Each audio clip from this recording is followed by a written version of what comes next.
রবীন্দ্র জয়ন্তীর আগে এই ৩টি নেক পিস তৈরি করেছিলাম, যার মধ্যে একটি ছিল রবীন্দ্রনাথ ঠাকুর এবং তার প্রিয় ফুল অমল তাস।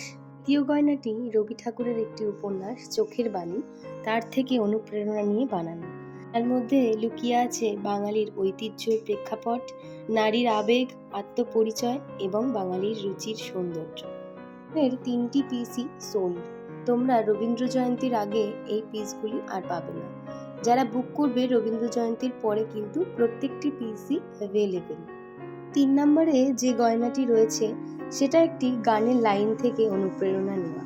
আমারও পথ চেয়ে প্রিয়, যে পথ দিয়ে তুমি যাবে সে পথ চেয়ে চেয়ে আঁখি মোর শ্রান্ত হয়ে। এই ৪টি লাইনই আমার জানা ছিল এবং এই ৪টি লাইন থেকেই অনুপ্রেরণা নিয়ে আমার এই গয়নাটি। তোমাদের কেমন লাগলো অবশ্যই জানিও। যে সেট তোমাদের কেমন লাগলো অবশ্যই কিন্তু কমেন্ট করে জানিও।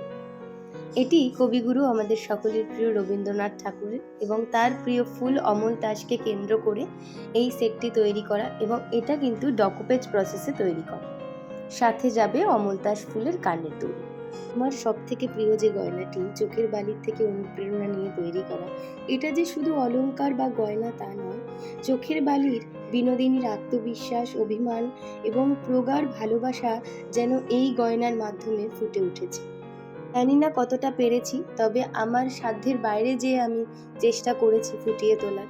তোমরা অবশ্যই কমেন্ট করে জানিও তোমাদের কেমন লাগলো। প্রত্যেকটা গয়নার পেছনে আছে গভীর অবজারভেশন। সামান্য জিনিসকে অসামান্য করে তুলতে পারে এই একটাই জিনিস। ভিডিওটিতে কিন্তু ৩টে গয়নাই ২৫শে বৈশাখের পর থেকে অ্যাভেলেবেল।